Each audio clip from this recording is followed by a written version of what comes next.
நாம் சிந்தித்து பார்க்காத சில விஷயத்தால் வாழ்க்கையில் நம்ம பெரிய இழப்புகளை சந்திச்சுக்கிட்டே இருக்கோம்.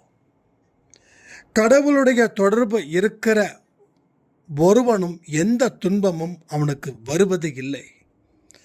அந்த வார்த்தையின்படி தான் இந்த பதிவு உருவாக்கப்பட்டுள்ளது. இப்பொழுதும் ஒரு விஷயத்தை நான் தெளிவுபடுத்துகிறேன். அவருடைய தொடர்புக்குள்ள நீங்கள் இருங்க, அவருடைய தொடர்பு எல்லைக்குள்ள நீங்கள் இருங்க, அவர் கூப்பிடும் தொலைவில் நீங்கள் இருங்க.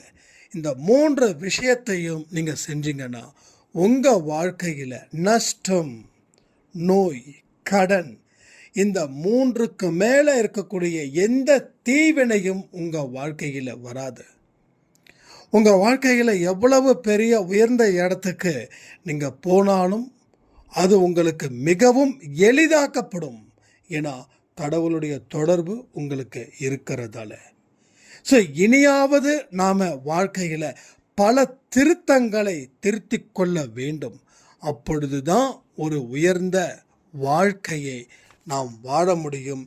இந்த உலகம் போற்றும்படி நாம் இருக்க முடியும். ஸோ யோசிக்காமல் முழு மனதோட என் வாழ்க்கையில் இந்த பதிவு நிச்சயமாக ஒரு மாற்றத்தை ஏற்படுத்தும் அப்படின்ற நம்பிக்கையோட பதிவை தொடர்ந்து கேளுங்க. நடக்க வேண்டிய எல்லாம் அவருடைய அருளால் இன்று நடக்கும்னு சொல்லி இந்த பதிவை நான் ஆரம்பிக்கிறேன்.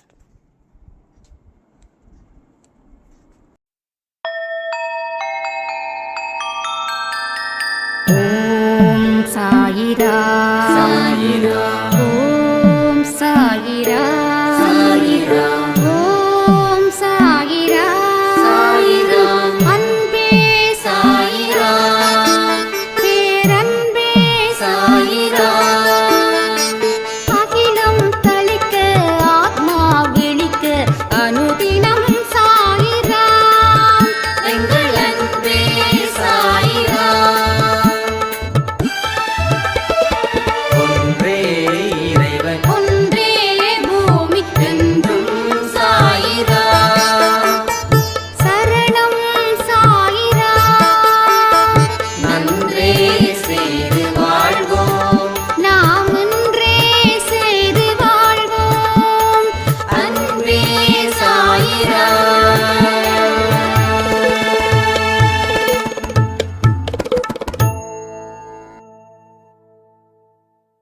சாயிரா.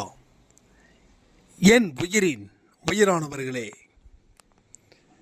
இன்னைக்கு 12 மணிக்கு கொடுத்த ஒரு பதிவில் ஒரு ஆக்ரோஷம் இருந்தது.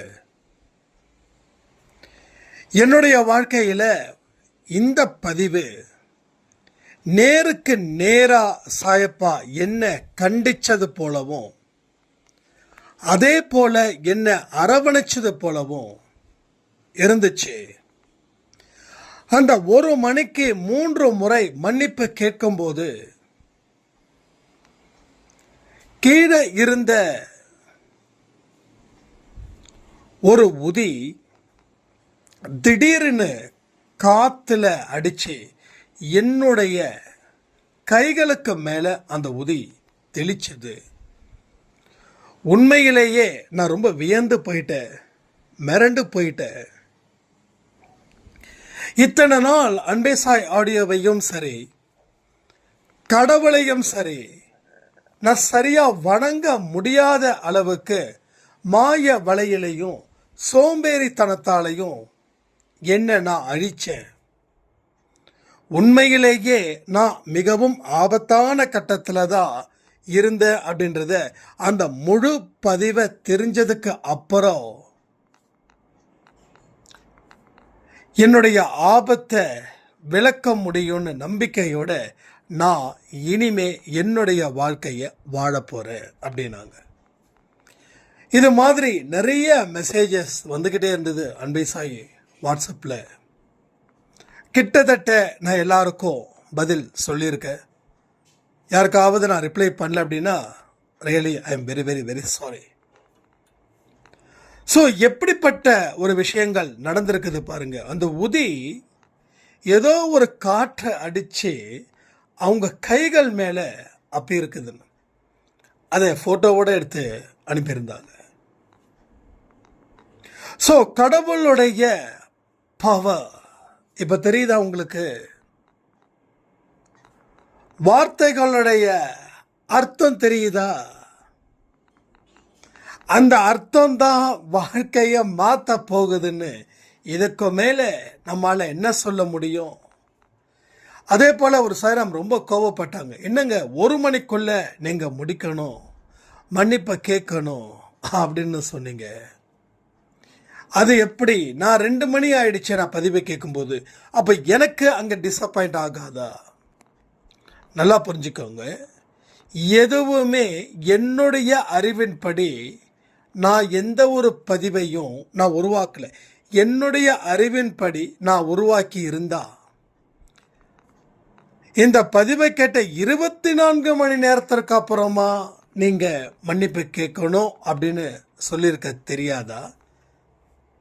அப்போது இந்த இடத்துல நீங்கள் ஒரு விஷயத்தை புரிஞ்சுக்கோங்க. இவரா பேசலை.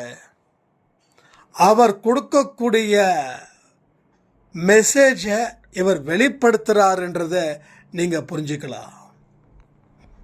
ஸோ என்னுடைய அறிவை எல்லாத்தையும் நான் ஓரம் கட்டி வச்சு தான் நான் இன்றைக்கி வாழ்ந்துட்டுருக்கேன்.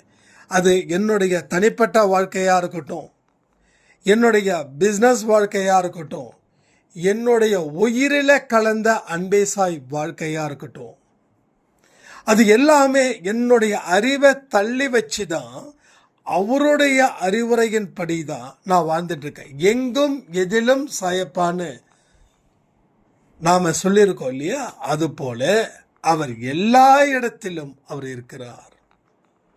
அப்படிப்பட்ட உள்ளுணர்வு தான் எனக்கு என்னுடைய ஒவ்வொரு விஷயத்தையும் உங்ககிட்ட நான் வெளிப்படுத்திக்கிட்டு இருக்கேன். இப்போ நியாயமாக நீங்கள் என்ன கோபிச்சிக்க கூடாது, கடவுளை கோபிச்சிக்கணும். எப்பா நானே ஒரு வேலையில் இருக்கேன், நான் எப்படி இதை நிறுத்த முடியும்னு என்ன நீங்கள் கோபிச்சிக்க கூடாது, கடவுளை கோபிச்சுக்கோங்க. அதில் இன்னொன்று சொல்லியிருந்தேன், 8 மணிக்கு கண்டிப்பாக ஏதாவது விஷயங்கள் இருந்தாலும் இருக்கலாம். எனக்கு இப்போ வரைக்கும் தெரியாது என்ன சொல்ல போகிறாருன்னு. ஸோ எதுவுமே பிளான் பண்ணலை. வடிவேலு சொல்கிற மாதிரி அவர் அடிக்கடி சொல்லுவார், எல்லாத்தையும் பிளான் பண்ணி பண்ணணும் அப்படின்னுவார் ஏதோ ஒரு மூவியில். இங்கே அப்படி கிடையாது. இங்கே உயிரும் அவரே, வாழ்வும் அவரே, நீரும் அவரே, காற்றும் அவரே, வார்த்தையும் அவரே, வாக்கியமும் அவரே, கர்மாவும் அவரே, நல்லதும் அவரே, எல்லாமே அவர் அவர் அவர் அவர் எவர்? நமது சாயப்பா. அந்த உள்ளுணர்வோட நாம் செயல்படும் போது நாம் எதை பற்றியும் கவலைப்பட முடியாத ஒரு மனிதர்களாக நாம் இருந்து வாழ்ந்து அவர் முன் சாதிக்க முடியும். நான் அடிக்கடி சொல்லுவேனே, விழிப்புணர்வோடு இருங்கன்னு. என்ன விழிப்புணர்வு? முழிச்சிட்டு இருக்கிறது விழிப்புணர்வா? ஒரு சாயிராம் அப்படிதான் கேட்டாங்க, விழிப்புணர்வுனா விழிச்சிருக்கணுமா? நான் சொன்னேன், தூக்கத்திலையும் நீங்கள் விழிச்சிருக்கணும். ஏன்னா நிறைய பேருக்கு புரியலன்றதை தப்புன்னு நான் சொல்ல மாட்டேன். ஏன்னா நம்ம வாழ்க்கையை படிக்கலை, பாடத்தை படித்தோம். ஐஏஎஸ் ஆகணும், ஐபிஎஸ் ஆகணும், கலெக்டர் ஆகணும். ஆனால் வாழ்க்கை பாடத்தை நாம் படிக்கலையே. நம்மளுடைய அம்மாவுக்கு அம்மா, நம்ம பாட்டி தாத்தாக்கள் எல்லாம் எந்த யூனிவர்சிட்டியில் படித்த வாழ்க்கை வாழ்ந்தாங்கன்னு எனக்கு இப்போ வரைக்கும் தெரியல. உங்களுக்கு தெரியுமான்னு தான் சொல்லுங்கள். பட் ஸ்கூலுக்கு போகாமல் வாழ்க்கைன்ற பாடத்தை அவ்வளோ சிறப்பாக, அழகாக, அற்புதமாக படித்து அதிசயத்தக்க ஒரு வாழ்க்கையை வாழ்ந்தாங்க. எத்தனையோ பேர் தாத்தா போட்ட விதையால தான் இன்னைக்கு அறுவடை பண்ணிக்கிட்டு இருக்காங்க நிறைய பேர். அப்போ வாழ்க்கைன்ற பாடத்தை படிக்க சரியா தெரியல, நமக்குள்ள இருக்கக்கூடிய உள்ளுணர்வை வெளிப்படுத்த முடியல. கடலோட ஆழம் எவ்வளவு அமைதியோ அதே போல மனுஷனுடைய ஆழ்மனசிலையும் விலை மதிக்க முடியாத ரத்தினம், வைரம், வைடோரியம், பொக்கிஷம் எல்லாமே இருக்கு. ஆனால் அவனோட மனசு கொந்தளிச்சுக்கிட்டே இருக்குது கடல் அலை போல. அவன் மனசு என்னைக்கு அமைதியா இருக்குதோ, என்னைக்கு அவன் சும்மா இருக்கிறானோ, அன்னைக்கு தான் அவன் எல்லாத்தையும் பெற முடியும். அருணகிரிநாதர் சுவாமின்னு நினைக்கிறேன். அவர் என்னென்னமோ தேடினாரு, முக்தி அடையணும், அதை அடையணும்னு. இப்போ முருகர் பெருமான் நேரடியாக காட்சியை அளித்து என்ன செய்யணும் அப்படின்ன உடனே, நீ சும்மா இரு அப்படின்னாரு. சும்மா இருன்னா சும்மா இருந்துடலாமேன்னு. ஆனால் சும்மா இருக்க முடியல. எதையும் நினைக்காத, எதையும் செய்யாத, நீ சும்மா இருன்னா ஒரு அரை நிமிஷம் கூட அவரால் இருக்க முடியலன்னு சொன்னாங்க. அவராலேயே இருக்க முடியலன்னா நம்மளோட மனுஷனுடைய மனசு எவ்வளவு எண்ணங்களே சுமந்துக்கிட்டு இருக்குது, அதன் மூலமாக எவ்வளவு அழுத்தத்தை அது அனுபவிச்சுட்டு இருக்குது. அது படக்கூடிய வழி ஒன்று இல்லை, ரெண்டு இல்லை. எதை சொல்கிற அவங்க மனசில் இருக்கக்கூடிய பாரத்தை. அப்போ நீங்கள் எப்போ ஆழ் மனசில் போய் அந்த முத்தெடுக்க முடியும்? அப்போ நீங்கள் எந்த ஒரு விஷயத்தையும் செய்யாமலே உங்கள் வாழ்க்கையில் அமைதியையும் சந்தோஷத்தையும் வெற்றியையும் விரும்பக்கூடியவர்களாக இருக்கும்போது, அப்போ அந்த 3 விஷயமும் எப்படி உங்கள் வாழ்க்கையில் நடக்கும்? எனக்கு கடையில் போய் ஒரு பொருளை வாங்கணும் அப்படின்னா ஒன்று நான் போகணும், இல்லை என் சார்பாக இன்னொருத்தவங்க போகணும். ஸோ என் சார்பாக இன்னொருத்தவங்க இல்லாதப்போ யார் போகணும்? நான் தான் போகணும். அப்போ உன்னுடைய பிரச்சனையை தீர்க்க யார் முதல் காலடி எடுத்து வைக்கணும்? நீ தான் காலடி எடுத்து வைக்கணும். வேற ஒருவன் காலடி எடுத்து வச்சா உனக்கு அந்த இடத்துல என்ன லாபம் கிடைக்கும்? நம்ம அப்படி தான் நினச்சிட்டு இருக்கோம். எனக்கு பதிலாக யாராவது செஞ்சா நல்லா இருக்குமே, அவங்க உழைக்கட்டும், நான் பலனை அனுபவிக்கிறேன். இந்த மாதிரி குறுக்கு புத்தி மனுஷனுக்கு இருந்துக்கிட்டே இருக்குது. எவனோ ஒருத்தன் உழைச்சி அதில் நான் முன்னேறணும்னு நினைக்கிறவன் ஜாஸ்தி. ஒரு 25-30 வயசு ஒரு பையன்கிட்ட பேசும்போது அந்த பையன் சொல்கிறான், எனக்கு ஜாப் வேணும். எந்த மாதிரி ஜாப்னா, ஏசி ரூமில் இருக்கிறது போல் ஒரு மேனேஜர் ஜாப் வேணும். சம்பளம் 1 கேர்ள், எக்ஸ்பீரியன்ஸ் 0. எப்படிப்பட்ட ஒரு ஜாபை தேடிட்டு இருக்கான்னு சொன்னாங்க. நான் ஒன்று சொன்னேன், உங்கள் வீட்டில் சொத்து இருக்குதா? இருக்குது. அந்த சொத்து தான் உன்னை காப்பாற்றும். நீ வேலைக்கு போய் நீ சொத்தை சேர்க்க மாட்ட. உன்னோட அப்பாவோ உன் தாத்தாவோ வச்ச சொத்தை நீ கண்டிப்பாக அழித்து அதிலே தான் நீ லாபத்தை பார்ப்ப. என்னென்ன எப்படி சொல்கிறீங்க? எஸ், அதாவது எக்ஸ்பீரியன்ஸே இல்லாமல் ஏசி ரூமில் மாதம் 1 லட்சம் ரூபாய்க்கு மேலே சம்பளம் வாங்கணும்னு நீ முடிவு பண்ணது வேலைக்கு போகக்கூடாதுன்னு முடிவு பண்ணதுக்கு சமம். சொன்ன அடுத்த நிமிஷமே வேலைக்கு போயிட்டுருக்காரு. அப்போது சில பேருக்கு அதை அக்செப்ட் பண்ணுறாங்க. ஆனால் பல பேருக்கு என்ன பண்ணுறாங்க? வெட்டியாக இருக்கணும், சுகமாக இருக்கணும், சுகவாசையாக இருக்கணும். இன்னைக்கு இருக்கக்கூடிய யங்ஸ்டர்ஸ் கிட்டத்தட்ட 75% அப்படி தான் இருக்காங்க. மீது 25% தான் உழைக்கணுன்ற கர்ம பலன் அவனுக்கு இருக்கிறதால அவன் பண்ணுறான். இல்லைன்னா இல்லை, அப்பா அங்கே சொத்து வச்சிருக்கான், விற்று தருவான். பரம்பரை சொத்து இருக்குது, அது வரும்போது வரும். ஆனால் நீ சொத்து சேர்க்கலைனாலும் நீ சொத்தை அழிக்காம, சொத்தை எதிர்பார்க்காம இருக்கிறதே உத்தமம். அது இவனுக்கு புரியல. அப்போ தன்னை காப்பாற்றிக்கவே உழைக்காதவன் ஒருத்தவனா கடவுள் சன்னிதானத்தில் தன்னை செதுக்கிக்க முடியும். ஒரு சாதாரண உழைப்பை கூட உழைச்சி உன்னையும் உன் குடும்பத்தையும் காப்பாற்ற முடியாத நீயா கடவுள் சன்னிதானத்தில் ஒன்றை நீ செதுக்க போற? ஸோ வாழ்க்கை யார் கிரிட்டிக்கல் ஆக்குறது? எந்த மாதிரியான எண்ணங்கள் வைத்திருக்கிறானோ அதற்கு தகுந்தது போல தான் அவனுடைய வாழ்க்கை முறை அமையும். இன்னைக்கு கூட நான் அதை ஒரு தப்பு பண்ணேன். என்ன தெரியுங்களா?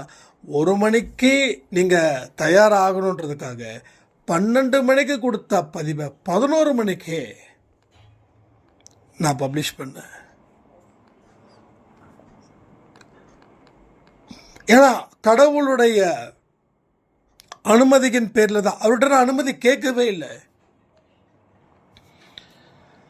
எப்பயுமே 12 மணிக்கு ஷெட்யூலை போட்டு வச்சாச்சு. ஆனாலும் எனக்குள்ளே என்னென்னா, இன்னும் சில பேர் கேட்க முடியாமல் போயிட்டாங்கன்னா அந்த முழு பதிவை, அதனால் முன்னாடியே செய்யலாம். இது குறுக்கு புத்தி, எனக்கு குறுக்கு புத்தி. ஏன் நம்ம குடும்பம் சூப்பராக இருக்கணும்னு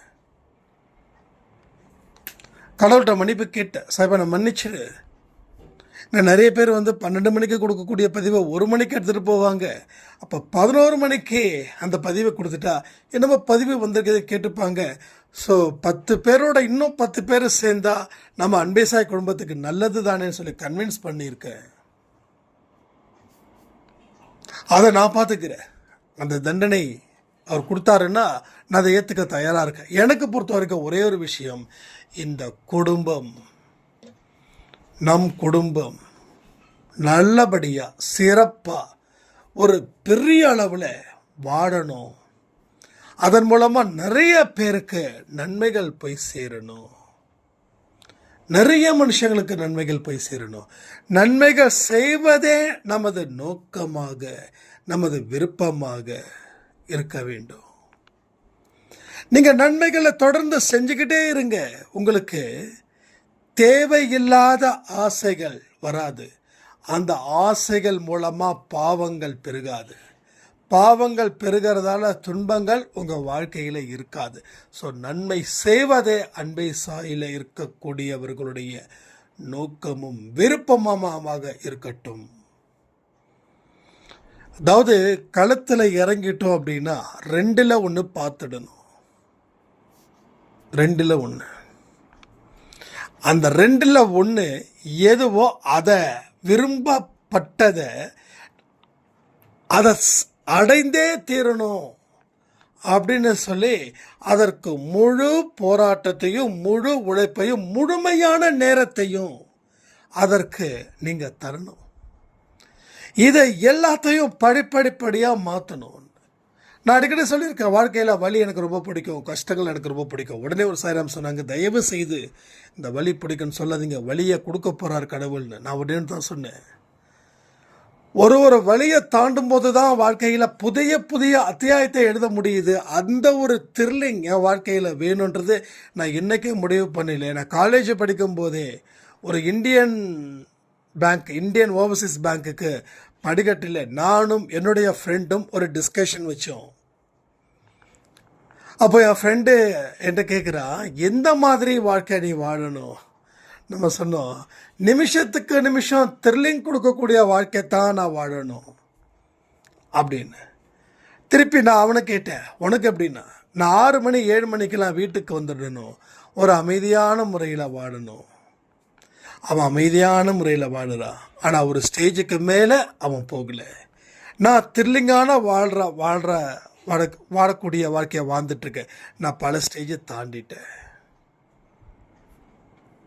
அப்போது வாழ்க்கையில் எனக்கு வரக்கூடிய துன்பங்கள் கூட எனக்கு சிகப்பு கம்பளமாக மாற்றப்படுகிறது. ஏன்னா என்னுடைய மனதில் வைத்திருக்கக்கூடிய எண்ணம், மனதில் வைத்திருக்கக்கூடிய உறுதிப்பாடு, அதற்கு கடவுள் கொடுக்கக்கூடிய சிக்னல்ஸ். ஆம்புலன்ஸுக்கு போலீஸ்கார் கிரீன் சிக்னலே கொடுப்பார். அதே போல் சாயப்பாவோட பிள்ளைகளுக்கு ஆல்வேஸ் கிரீன் சிக்னல் தான், ரெட் சிக்னல் கிடையாது. ரெட் சிக்னலே இல்லை, எல்லோ சிக்னல் இல்லை, ரெட் சிக்னல் இல்லை. Only one is a green signal. So அந்த மாதிரி வாழ்க்கை நீங்கள் வாழுங்க. அதுக்காக த்ரில் எடுக்கணும், த்ரில்லாக இருக்கணும்லாம் இல்லை. வாழ்க்கையில் கஷ்டப்படுங்க. ஒரு சுவாரஸ்யம் உங்கள் வாழ்க்கையில் வேணும். ஒரு சுவாரஸ்யத்தை நீங்கள் ஏற்படுத்தணும். அதற்கு உண்டான வழிமுறைகளை பார்க்கணும். பலத்தை பெருக்கிக் கொண்டு உன் வாழ்க்கையை வாழு. வாழ்க்கைன்றது போர். வாழ்க்கைன்றது போர்.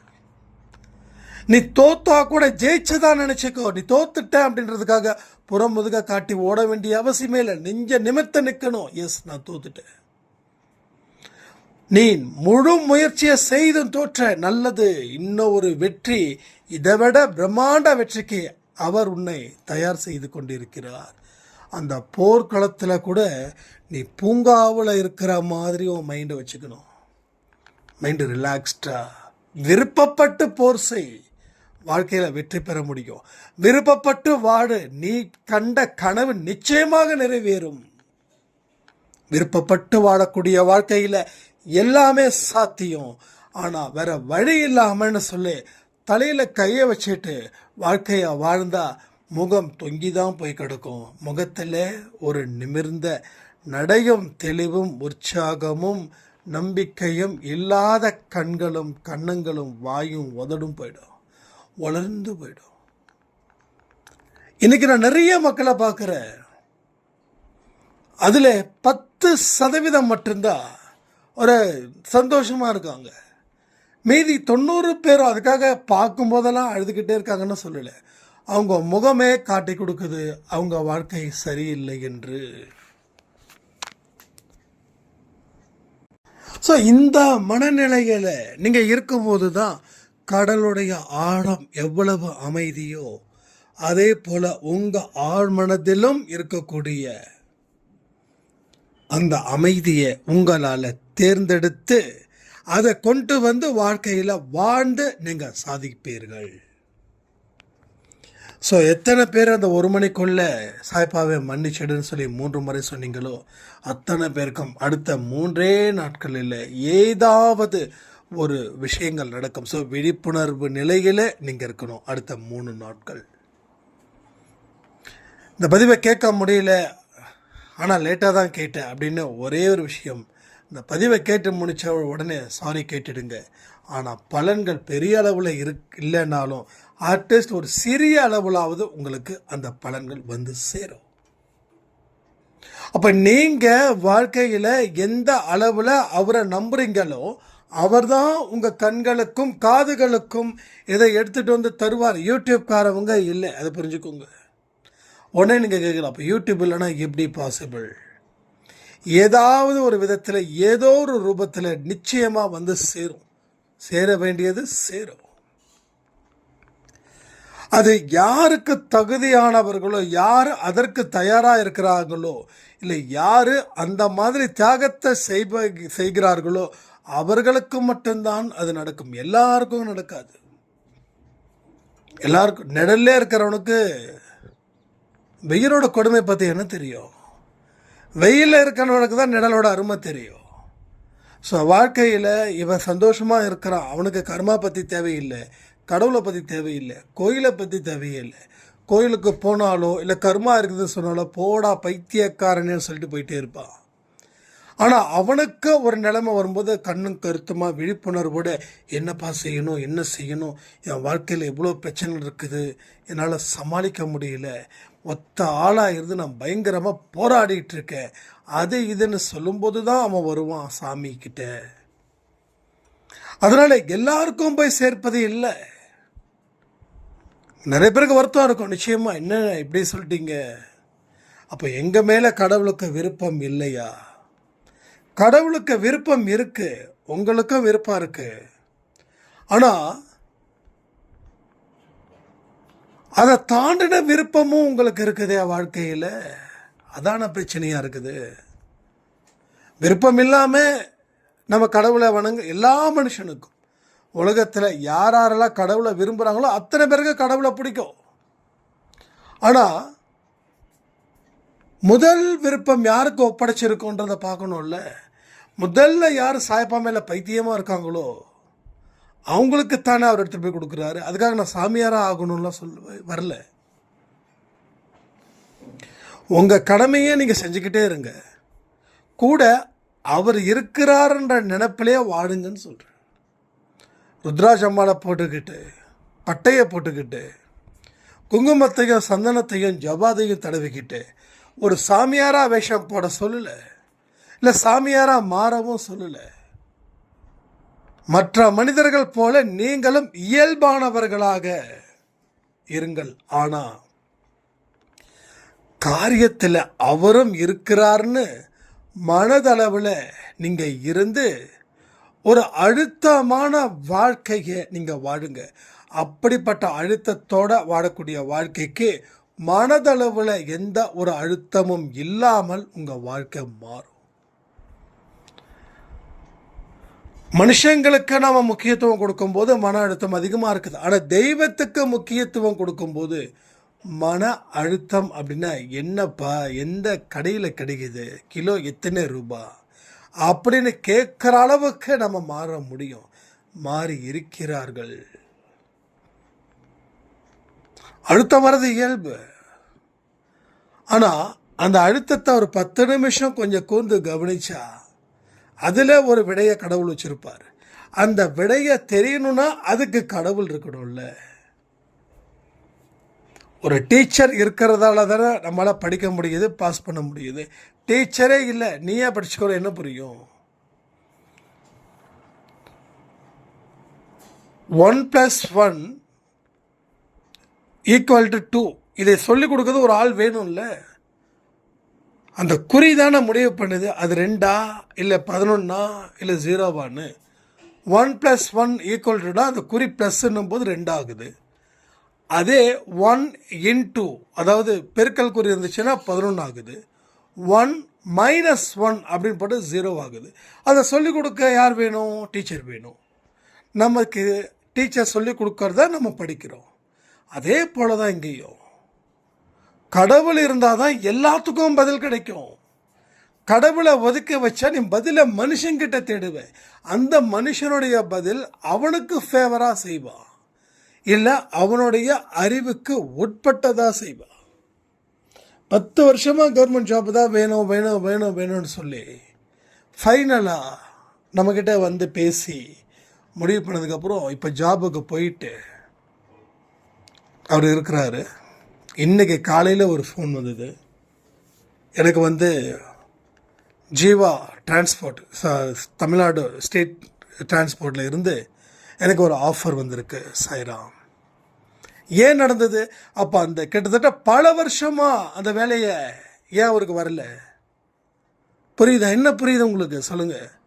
கிடைக்க வேண்டிய வேலையை திருப்தியாக செய், அதை விரும்பு, உனக்கு வர வேண்டியது ஆட்டோமேட்டிக்காக வரும். ஜஸ்ட் ஒரு 6 மாதம் 7 மாதம் தான் போனார். ஜாபுக்கு உண்டான அந்த ப்ரோட்டோக்கால் வந்துருச்சு. கிட்டத்தட்ட ஒரு ஜாப் கன்ஃபார்ம். இந்த காலையில் வந்த செய்தி. ஸோ கடவுள் உன் கூட இருந்தால் உனக்கு வாழ்க்கையும் நல்லாயிருக்கும், உன் பிரச்சனைக்கு ஏற்ற ஒரு தீர்வும் அமையும். கடவுளை பெயரளவுக்கு வணங்கி வெளியில் வந்துட்டோம் அப்படின்னா அவரும் பெயரளவுக்கே எஸ் நான் கடவுள் தான் சொல்லுவார்.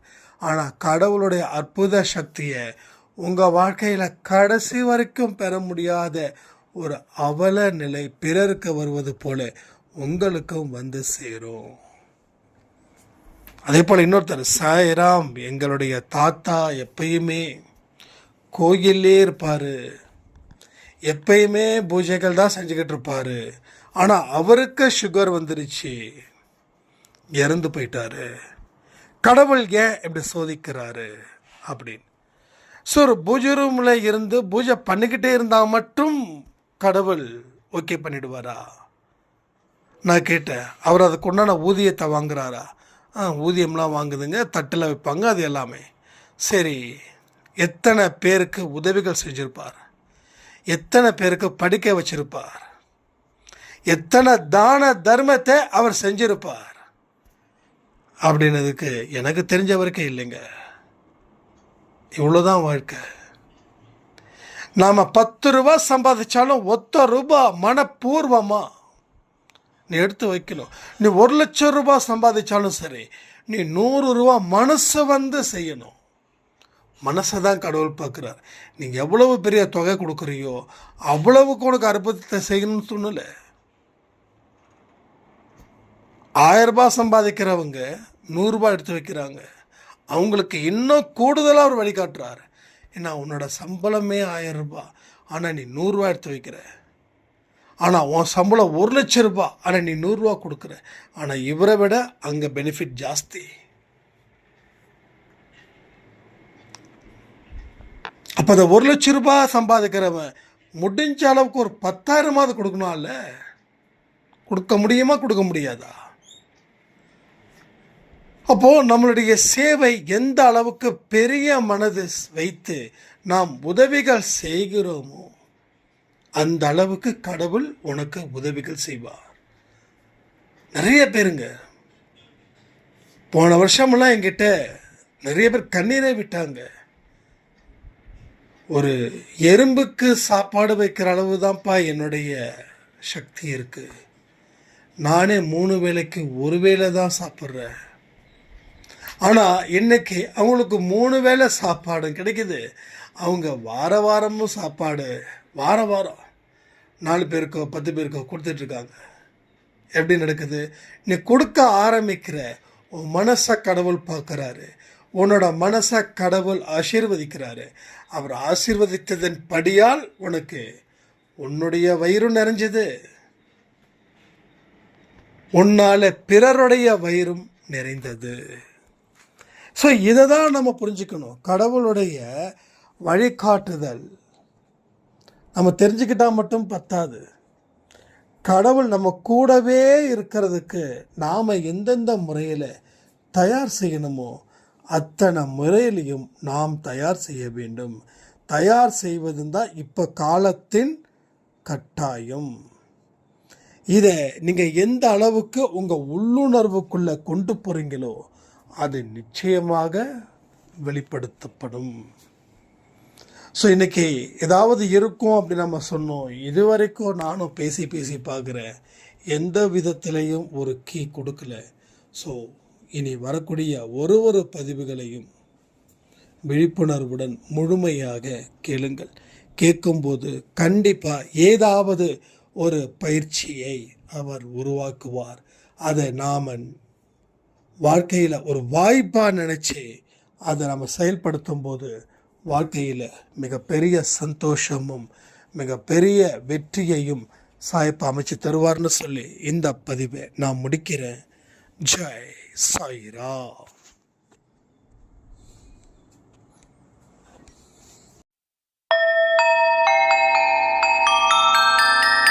ஓம் சாயிரா.